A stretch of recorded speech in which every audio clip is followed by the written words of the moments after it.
Aircraft traveling through Ukrainian airspace will no longer be insured by international insurance companies. Here's a summary of the article. Aircraft traveling through Ukrainian airspace will no longer be insured by international insurance companies from February 14, forcing flights to be grounded or cancelled, according to Ukrainian publication Ukrainska Pravda. Anatoly Ivantsiv, head of Ukrainian insurance firm Expo, told Interfax that British reinsurance giant Lloyd's announced it would temporarily cease all conflict risk insurance over Ukrainian airspace from February 14. The revocation of insurance policies will likely mean that Ukrainian airlines, who lease almost all of their planes, will not be able to fly most of their fleets above Ukraine.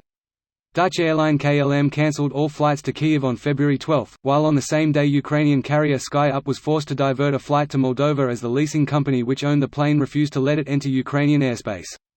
During a press conference on February 11, U.S. National Security Advisor Jake Sullivan warned that an invasion of Ukraine could begin at any time, and would likely start with aerial bombing and missile attacks which threatened to kill civilians without regard to their nationality. Avianews warned that Ukraine could soon become a no-fly zone due to the cancellation of commercial flights in Ukraine. According to the publication, unless an agreement is made between the Ukrainian Ministry of Infrastructure and international insurers and airlines, Ukraine will gradually be closed to air traffic. This post received a score of 51,000, with an upvote ratio of 93%. Here are the top comments in response to this article. Guess there will be a traffic jam at the land borders. The Lviv-adjacent border post has been jammed for 4 days and counting. I'll take high wait times over risking another Malaysia Airlines Flight 17. Pretty sad that just the threat of war can tank Ukraine's economy and overall well-being. That's what I was thinking, it's just another blow to Ukraine. Can we cut off flights to Russia for the same period? Everybody needs to stop fucking around. We've got enough life-ending problems to deal with without worrying about leaders measuring their dicks with our lives. Russia has not signed the Open Skies Agreement and continues to be selective of its overflight rights for airlines flying from Europe to Asia. During the Cold War, the Soviet Union blocked off all Western traffic and airlines had to take Europe to Asia routes through Anchorage, Bombay, Bangkok. The Soviet Union even shot down a Korean Airlines jet that accidentally strayed into Soviet airspace.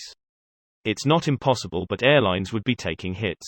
Greater than the Soviet Union even shot down a Korean Airlines jet that accidentally strayed into Soviet airspace. Fun fact: this shootdown is what convinced the Reagan administration to allow GPS to be used by the general public, and not kept as a military secret, resulting in the ease of navigation we know today. Another fun fact, the Reagan administration released GPS to the general public, but the signal was fuzzed, so the accuracy would be off by as much as 100 meters, approximately 109 YDS. This was to maintain the U.S. military's technological edge. In 2000, the Clinton administration ended the fuzzing because by that time any military worth a damn had figured out how to fuzz the signal, or had their own system, so the technological advantage didn't exist anymore.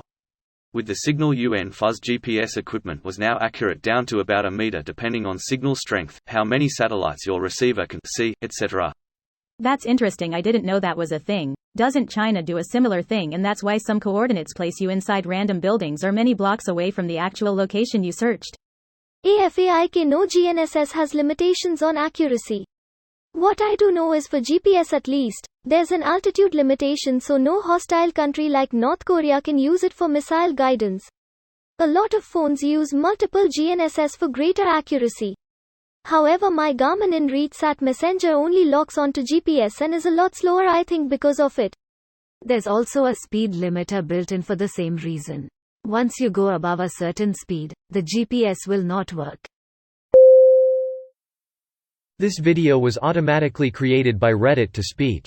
The article and comments in this video were selected from Reddit according to their upvotes, and any paraphrasing was performed by smmry.com, without any human intervention.